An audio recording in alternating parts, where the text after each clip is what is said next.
Happy Wednesday. Ooh. I'm starting to lose complete count of my days. Hi there. Hi, Sharon. Hi, how are you? Fine and you, MJ. How's it going? I'm good, thanks. It is Wednesday, right? Uh, I yes. think I'm starting to lose my days completely now. Yeah. No, flipping hell. It's a thing, hey? It really is. Sorry, I just want to move Oh, that wow. a How little are bit. things? How are things? I see you exercising every day. You are motivating all of us who are sitting on the couch and becoming potatoes. Yeah, I have some strong opinions on that, to be honest. I'm starting to feel like this is our new normal. And then while it was all cool and whatever to say, like just do what you need to do to get by for now during these tough times, at some point we're going to have to adapt to this being Yeah. our lives, and we're going to have to pick up the pieces. We can't just continue to sit on the couch and eat a bag of chips. So I just decided that I'm going for it. So Yeah, here I I tried. am. I tried like the first 2 weeks, and it didn't necessarily work out because the homeschool is taking up so much of my time. Yeah. Like with 4 kids, I don't know what the government was thinking. I don't know what the Lord was thinking when He gave me four, because there are days when we're finishing work at 4 p.m. in the afternoon, and then I'm so tired, I don't even want to get up and cook anything. Yeah, no, I hear you. And, like, obviously, we're going to talk more about my experience now, but both Ava and Hannah have started at brand new schools. Yeah. So we don't know what the hell's going on. Like, they say, refer to this textbook, and I have to message the teacher and say, we don't have the textbook. Everything. Yeah, so it's been like quite a thing, I have to say. It's been one hell of a learning curve. Yeah, and you've had like a lot happen just before lockdown. But before Right we talk before about lockdown. that, yeah, just before we talk about that, yesterday I saw you when you posted your story, you said you were also a remedial child. What Yes. was your experience as a remedial child?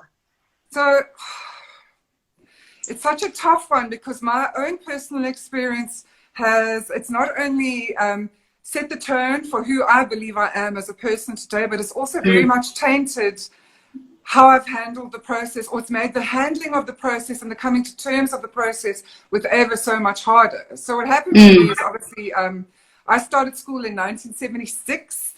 No, 1977, sorry. I started school in 1977. I was 5 Yeah. when they put me into sub A, which I think is like equivalent to like a grade naught now.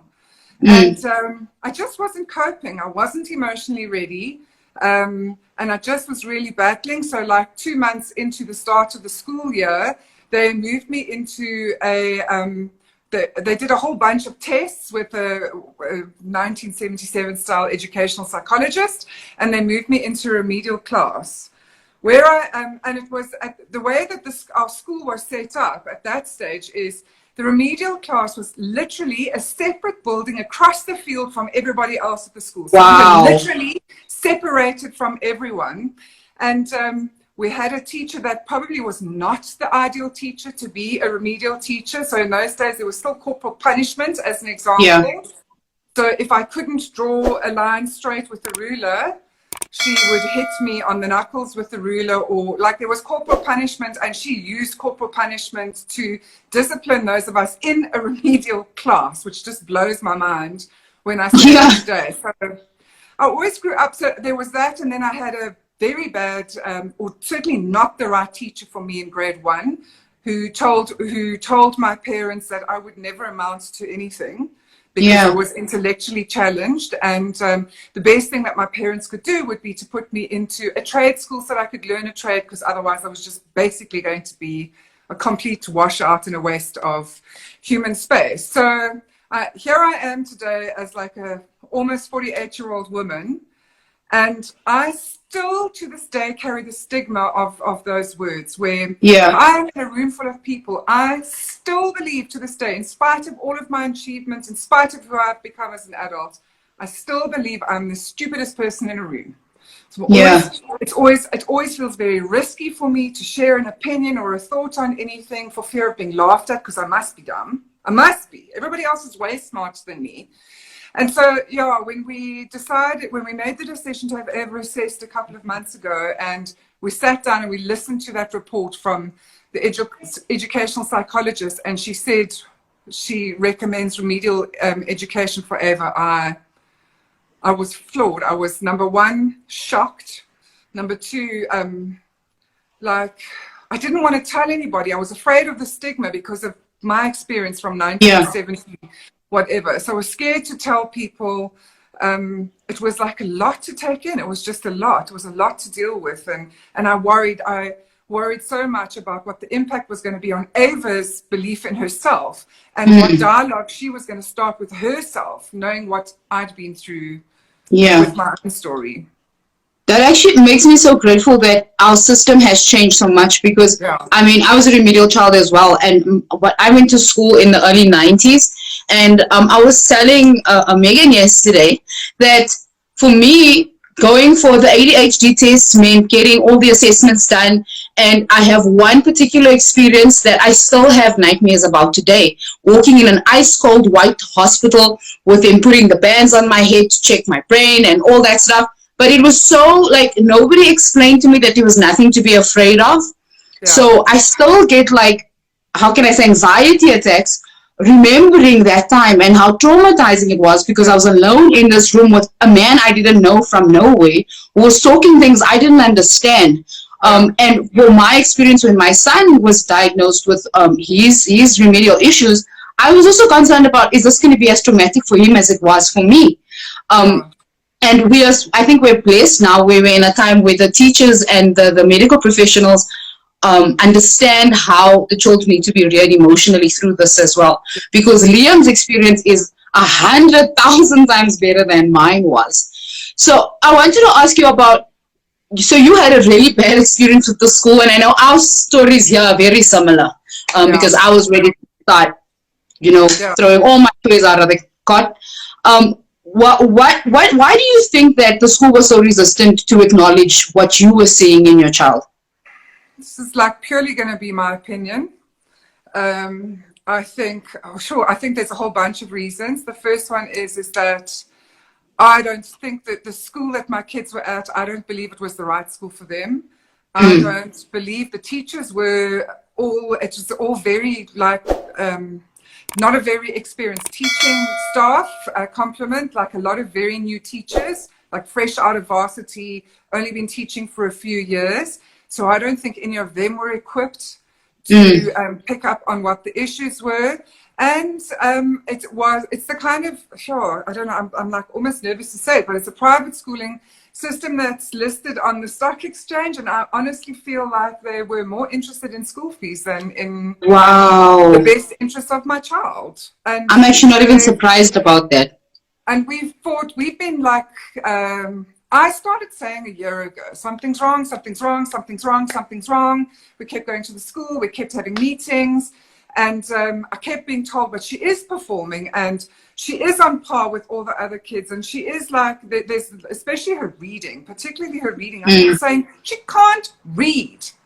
And I think that by the time it got to this situation now where we took Ava to have her assessed, that it actually reached our relationship with the school had broken down to the point where they actually were just happy to see the back of us. Yeah, no, and I'm finding it's the private schooling system. Look, I was in a private school, so I know how it runs. Yeah. But the public schooling system is just as bad in this area, because my son was in the public school that my other two kids are in now, and I had exactly the same experience. He came home from school every day, laid on the floor crying, he couldn't do his homework, he just couldn't function. And I kept telling the school, something's wrong. I can't understand why you guys are not seeing that this child is not coping. And they're like, but he's fine at school, we don't have these issues.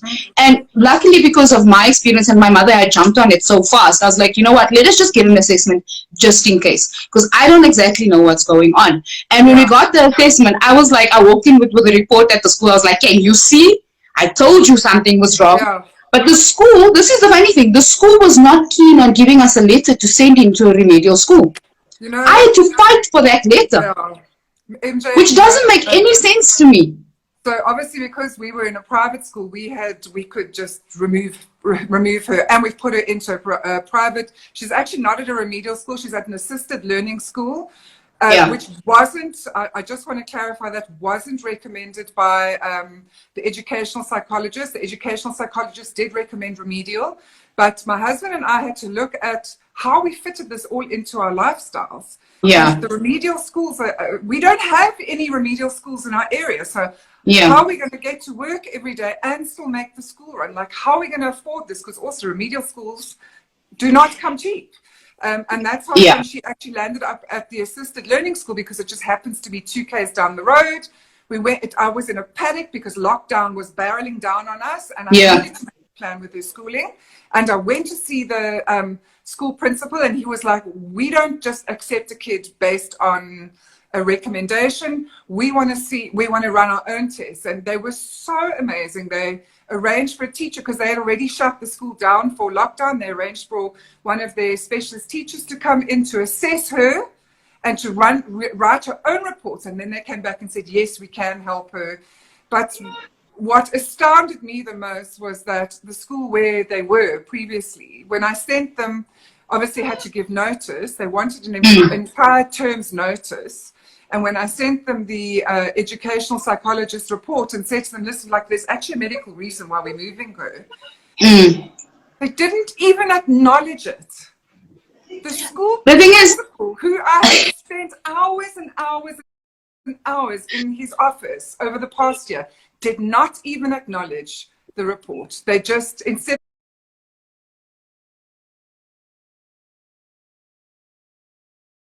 of making us pay 3 months notice, they let us go with a month. And so for me, like, that's like resigning from the job.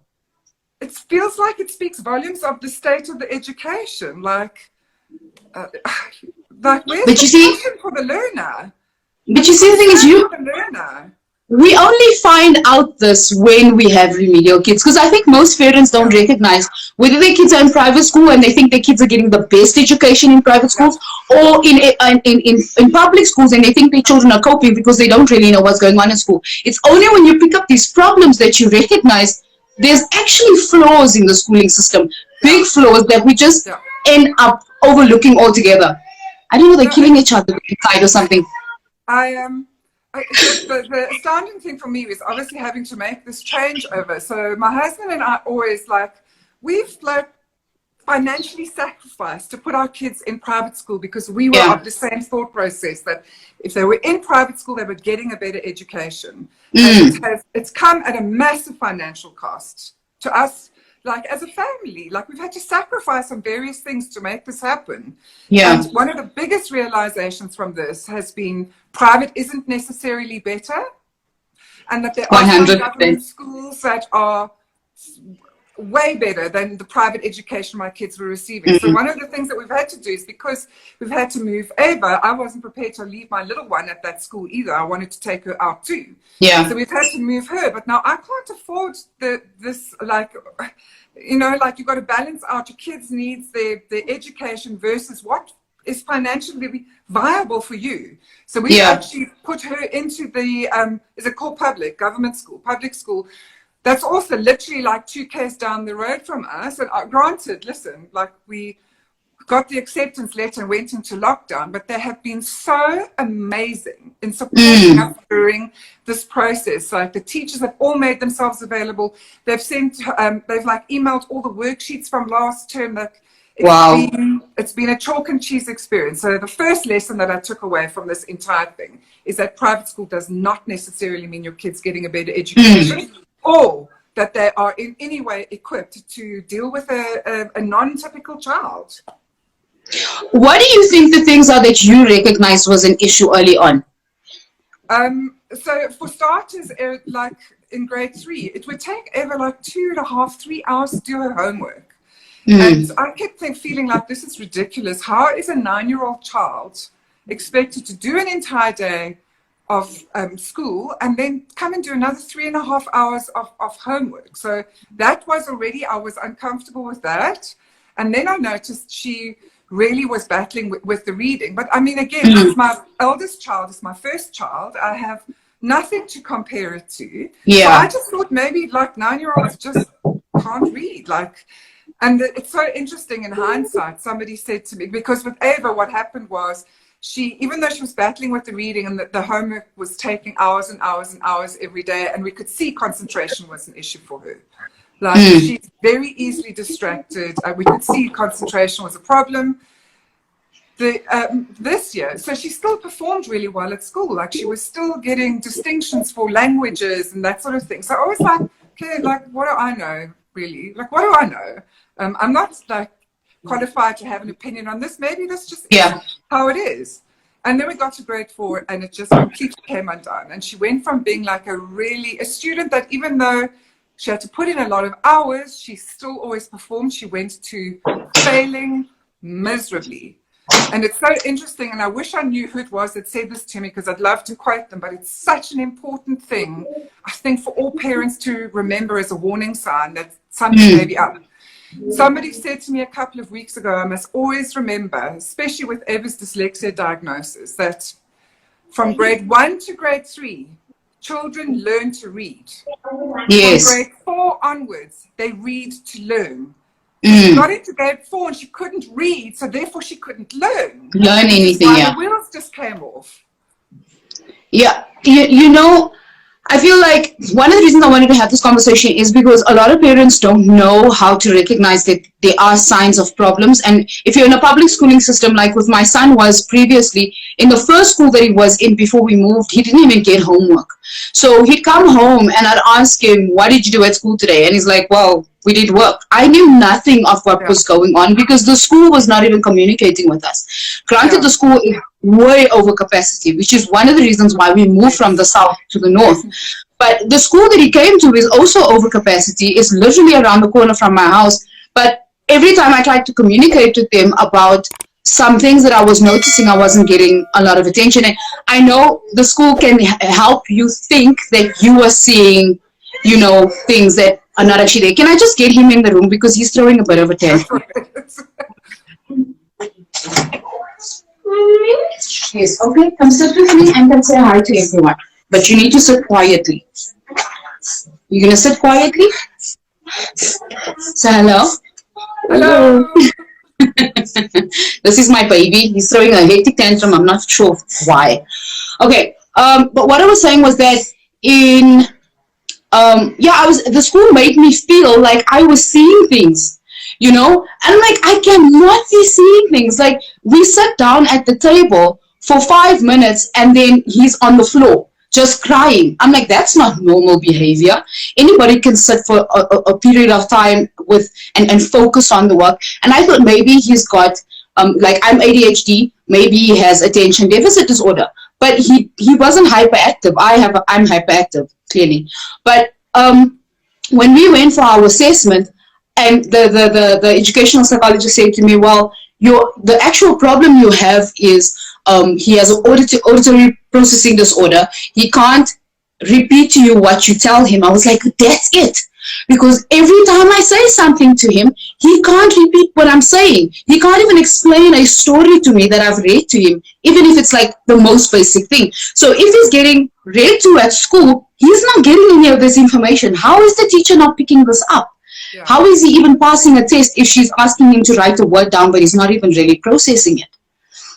So, like, that's a very interesting one for me as well.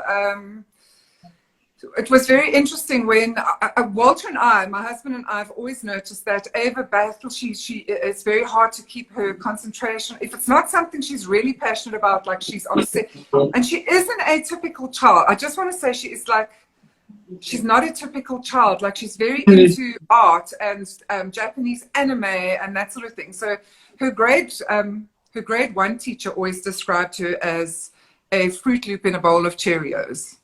So she's always just been a little bit different. She's had interests that are just different to other kids. So my husband and I always just felt like potentially that it was part of her uniqueness that was making her this way. But what was interesting for me was one of the things that the educational psychologist reported back to their school, and she asked their teachers to complete a questionnaire. Or Ava's teachers to complete a questionnaire. And some of the questions were, what is she like in class? What is her concentration levels like? And the educational psychologist showed us those results when we went for our follow-up session. And what was shocking for me was they either didn't want to tell the truth for, I don't know, fear of offending us, maybe, I'm not sure, or They did not know my child at all. Yeah. They did not know her at all, because what they wrote down was completely different to what we experienced. I mean, now we're doing homeschooling. And obviously, now that we have the diagnosis, it's very hard for me, Melise. I'm not a very patient person. So this is really tough. So she's doing, obviously doing homeschooling now, online learning through her new assisted learning school. Yeah. And, I have to do English comprehension, and to read a paragraph is enough to make me want to rip my hair out, okay? Because she sees B's and D's. She switches around. She can't see S's on the end of a word, so it's very difficult for her to read a plural. A part of her dyslexia, she can't recognize phonics. So you can't show her the word boardroom as an example. She can't break it up into board, room, and then put it together. So to get her to read a little passage like that takes very long. It's very hard. But I'm working very hard on trying to be patient with her, because now I understand that there's a neurological reason why that's happening. This is not crappy schooling or her being lazy or anything like that, but it's hard. It's really hard.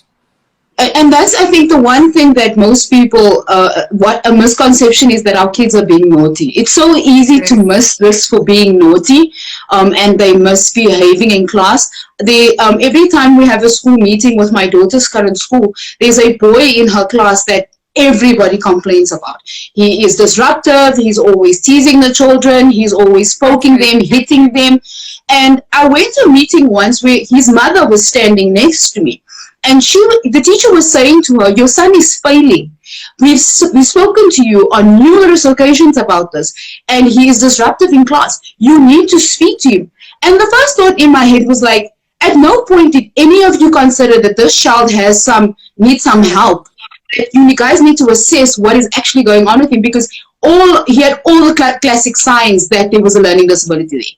You know what I'm saying? And what I find amazing is, the teachers, look, they got a lot of work. I have to commend the fact that the government keeps throwing stuff at them, and they just have to adapt. And COVID-19 is not making their lives any easier. No. But at the end of the day, I'm blessed to have a mother-in-law who's a great art teacher, who is passionate about helping parents see that their kids have remedial needs. So she actually helps get the kids assessed in her class, and she's just really passionate about it. But I don't understand why in our basic education system it isn't taught to teachers, or maybe it is. I'm not aware. But how to identify children that have prolonged issues in class, because parents these days are too busy to be able to even recognize. Sometimes you're coming home from work at 6 p.m. You want to get home done quickly, get supper done. It's going to be very difficult to notice if there is a problem with your child. Sure. But Melise, I do agree with that 100%. But if I take Ava as an example, simple things like repeatedly, constantly, continuously. If she writes an essay and the word dog appears there, she writes it as bog. Okay, bog. How does a qualified teacher not realize that when a B and a D are consistently being switched on at age 10, that there's something wrong? And there's a selection. It's not all her letters, it's a selection of letters that she switches around constantly. I don't know. I'm very angry with my kids' school still, so potentially that's tainting my opinion as well. And maybe in time I'll change my mind. But you know what? You're allowed to. You're allowed to, because I think we are all taught that, or we are put in this belief that we need to trust the schools because they would know from an education perspective what is being missed and what we're not seeing, because our kids are spending most of their time there. Yep. You know what I'm saying? For the exception of this time now. But I mean, they're there 90% of the time. I see my kids over the weekend for a limited period, and then in the evening I would expect the teacher to say, well, something's wrong. Okay, I'll let you watch on the phone when I'm done. Is that okay? I made this comment, but somebody has said that they agree with me. Consistent, non-age appropriate errors should be a red flag immediately. Absolutely. It's them. I'm not a teacher, and that makes perfect sense to me. If a child is writing bog instead of dog, every day at school. Why are you not Yeah. sure? It's age 10. That shouldn't be happening. Like Hannah is 7, and she doesn't even do that at age 7. So, yeah, I don't know. It's going to be, there's other things like Ava's teachers often complained that she was disruptive in class, and that she often served to be the center of distraction for whatever was going on. And their solution last year was to move her and make her sit at the teacher's desk. And this year, I was kind of told by one of the teachers that she just actually needs to grow up and stop doing it. Like, Wow! in a nicer way. I was told that this is like, now it's grade 4. They're not babies anymore. She needs to mature, and she needs to realize that she can't be distracted in class or distracting other people. And first of all, she has ADD, so she has an issue with concentration. And so often what's linked with attention deficit disorder or attention deficit hyperactivity disorder, because my brother has ADHD, interestingly, is heightened senses. So Ava she doesn't have sensory processing disorder, but she has auditory sensitivity. Yes. So as an example, when she's sitting in a class when it's already fairly noisy and the teacher's talking, and then somebody down the road or on the sports field starts mowing the lawn, she can't tune that sound out and just focus on the teacher. So the lawnmower sound becomes so loud that that's all she can focus on. And then people wonder why she hasn't finished the work. Well, I feel her, because that's my life. That is my life. But one thing I'm most grateful for is the fact that we can talk about this now, because we know, like, 10, 20 years ago, we weren't even recognizing half of these things. And now these children are now adults and still don't understand why they are struggling with some of their functioning. I mean, for me, I went to remedial school in primary school. I was on Ritalin until grade 7. And then when I finished grade 7, back then it was like, okay, you're cured. You can go to a regular school. So I went to a mainstream school, and my marks really proved there was no cure.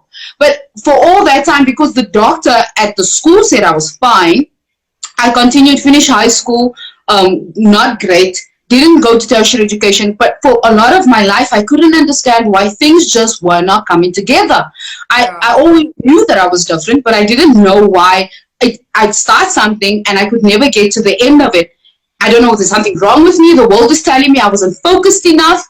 I was pregnant with my 3rd child. And a psychologist said to me, you do know that you don't grow out of ADHD. Yeah. You do know that you're suffering the ramifications of this. Yeah. So that's one of the biggest reasons I wanted to have this conversation, because our kids right now, we know what's going on with them. We've paid attention to the signs. The schools weren't necessarily so helpful. There are schools who identify it early, but we need to be aware of the fact that this is going to be something they deal with forever. Being autistic doesn't go away overnight. We have not autistic, having dyslexia. So we have 2 family members who have dyslexia, a father and a daughter, and nobody picked up my uncle had dyslexia until he was in his 30s. How he managed to study and get a degree is beyond me. It's very interesting, the dyslexia specifically, that part of Ava's diagnosis, because there was like multiple parts, and I'm very sure, like Megan's son, who you're going to talk to tomorrow, his diagnosis is evolving all the time. We're right at this very beginning phase with Ava's, and I'm sure hers is also going to evolve over time, because we still need to take her to see a neurologist and all that stuff. And I've forgotten the point I was going to make, but what was so interesting for me, and I went to read up on it, is part of the feedback session with the educational psychologist. Through all their testings, the things that she did pick up on that were extremely positive is that Eva has a very high IQ, and she has a very, very strong, to the point of photographic visual memory. And it's those 2 things that have gotten her this far in life. She's been able to adapt. So she somehow, on an internal level, she has known that there's an issue, and she has honed those 2 skills to mask everything else that was going on so that she could cope.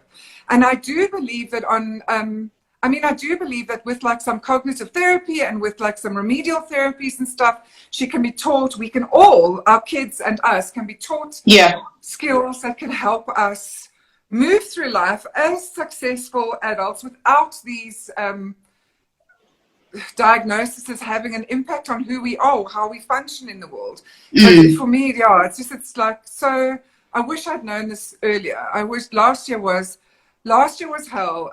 I'm going off on a totally separate thing here now, but you know that I also struggle with myself with depression and anxiety. Yeah. And I strongly believe that my spiral into this last very bad bout of depression has, as part of Eva's schooling, has caused that, because just coping and helping her through every day last year was almost more than I could bear. No, I can totally believe that, because I mean, we had the same experience. Because the other thing is, as a mother, you always feel guilty. Yeah. It's like it's something wrong with the child because it's something that I did.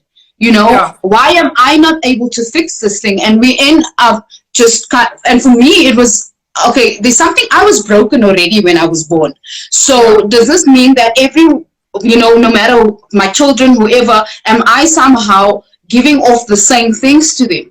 I mean, at the moment, I had to really talk myself through this week, in fact, because number 3, Jesse, his teacher has been telling me that he is slower in class than most kids. Now, for him, since he was little, he's been a very quiet child. He doesn't necessarily talk about how he's feeling. He doesn't even seem to know how to explain how he's feeling in a moment. And I know with my eldest, we had that issue when he was very young. But JC is very intelligent. He loves to read. So he reads books after books after books. But his concentration is literally at a minimum. So in the beginning of the week, I was thinking to myself, do we really have to consider going through this process again? We've been through it before, so it should be easier. But at the same time, it doesn't prevent me from thinking or stop my emotions from feeling like I broke this child. Maybe I did something that made this happen again. But at the end of the day, the best thing we can do for ourselves is kind of put things into perspective. If we don't get the help for them as early as we find out, we're not necessarily helping them with a good future. Melissa, 100% agree with you. And like the other thing is, this is such a learning curve as a parent in how to support my child, but also a learning curve in learning to be gentler with myself. Like when we first got Eva's diagnosis, one of the things that was so hard for me to come to terms with was the fact that in moments of pure frustration last year in the build up to all of this, when I would be 2 hours into doing homework with her, I would lose my shit, because I'm not a patient person and I'm not a good teacher. Yeah. I would lose my shit and actually shout at her, "Why can't you read? Why can't you read?" I know that life. I'm like, I've been part of the problem. I have damaged her. But I have to also kind of forgive myself for that. None of us knew it at the time. It wasn't coming from a place of maliciousness. I wasn't trying to be mean to her or damage her belief about herself. I simply thought she was being naughty because the school kept telling me there was nothing wrong. But the thing is, one of the reasons we shouldn't beat ourselves up about it is because they know. They know. If we were not aware, they understand, okay, my mother didn't know. I cannot blame her for this. Yeah. So we need to kind of really be forgiving with ourselves. It's hard. And I've seen parents who find out about the diagnosis and just completely fall apart because of the fact that they didn't recognize it earlier. But the sooner we do, and the minute we do something about it, we've already made an impact in their lives. Yeah. And we make them realize being different and being who you are doesn't mean there's anything wrong with you. It just means that you need a little bit more attention, which is great for you because it means you're going to be able to have the more special attention than the people who are just left to kind of their own devices. You know what I'm saying? And I'm glad we are in a time where that is now so possible and we can talk so freely about that. Yeah, it's educational psychologist and then the teacher at Eva's new school who did her assessment before they enrolled her. Both of them said to me, "Sure, this child is actually like, she's got anxiety, but the anxiety, it's related to everything that's going on, but she's especially anxious to read in front of other people." And I felt so awful when I heard that because I knew I'd played a part in that. Like, all the shouting last year. Why are you so lazy? Why don't you want to read? Why can't you read? It's not a bug, it's a dog. Like that. But imagine how relieved she was to find out that it actually wasn't, So you know, that's, for her, that must have been like a sigh of relief. And I think you recognize in the next few months how her anxiety dissipates, because now she's aware that it's something that needs a little more extra attention, as opposed to she's just being lazy. so it's been quite interesting, because I was also because of my own experience with remedial education from 19 Futsal, I was very aware of how we sat her down and spoke to her about all of this, and explained the situation to her. And she took it so remarkably well. She was immensely relieved to hear that she's not just being lazy or she's not stupid. It's that she like generally has a condition where she needs to be taught coping skills to manage these conditions, but that there's actually nothing, intellectually, there's nothing wrong with her. So she was hugely relieved. The other thing that I feel has helped tremendously is the assisted learning school. The teachers have all come to me and said, you have to totally change how you think about your child's education now. Where in the past, it was all about banging on about spelling. And, you know, ironically, going back to Ava's like practical photographic memory, in her spelling test at school, she would get like 90%, 100% for every single spelling test. But ask her to write an oral, and she can't do it. And it's like I watch her now when we do the online schoolwork together, and I keep reminding her, she's like, Mom, I don't know how to spell. And I'm like, it doesn't matter. The teacher's here. Say, the spelling doesn't matter. As long as what she's written is legible, as long as we can make out what the word is that she's trying to spell, it's fine. So like also teaching her and me to like let go of that, like the spelling has to be 100% correct in order for the work to be right. It's interesting. It's unlearning things that we thought was the right way to do, you know.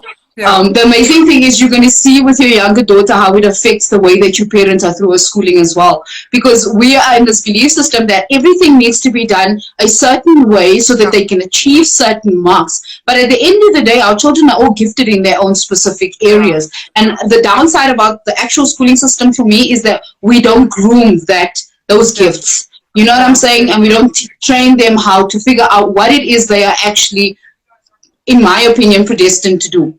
So taking our children to remedial school and actually realizing that they have these issues makes us so, how can I say, we can pinpoint exactly what it is they meant to do in their lives. And I see, I'm lucky that my eldest has now gone through that experience. So I see my daughter is more artistic. She loves doing artsy stuff. So we'll focus on doing those kind of projects as opposed to putting her to work. But because we focus on that, she's more willing to do her schoolwork. Like now she gets WhatsApp work from school. This morning I woke up, she was already sitting in front of the computer working, which usually would be an argument. No, I mean, Ava's doing exactly the same. Like she cannot wait to get in front of her computer every day and start her lessons, and she loves the Zoom meetings. So she's like very into Japanese anime, technology, tech, advancements in tech, like stuff like that is right up her alley. So she's like thriving in this environment. She's absolutely loving it. No, I'm so glad. But thank you so much for joining me. I have to give these people some attention now because this one's laying on my bed watching movies while I'm talking to you. And you know what, ADHD, my attention is there now because of the combo music that he's playing on the phone. But thank you so much for joining me. I know it's been a rough time. Your changes just before all of this with Ava and everything, working from home and work situations and everything. I'm so glad that you joined me. You know, I love you. I've been following you forever. We need to do another lunch date. No, we do. We definitely do need to have another lunch date. Maybe one day when we're allowed to see people again. Yeah, when we're actually allowed to like have drinks with people in the same room. Definitely. But I really appreciate you, and I can't wait to see what happens with you guys and the changing of the schooling system. I really hear a lot of positive things are coming from it. But guys, thanks so much for watching. Those of you who are watching, please check out Sharon's blog. It's called queenbee.co.za. She talks a little bit about the diagnosis and about how it came about. But her blog is amazing. So just check it out. And these videos are going to go on YouTube as well, so I'll add all of her details there. But I love you so much. Thank you so much for joining me. And let us remedial kids get back to our other remedial kids. You take care, MJ. Lots of love. You Thanks, too. hey. Okay then. Bye. Bye.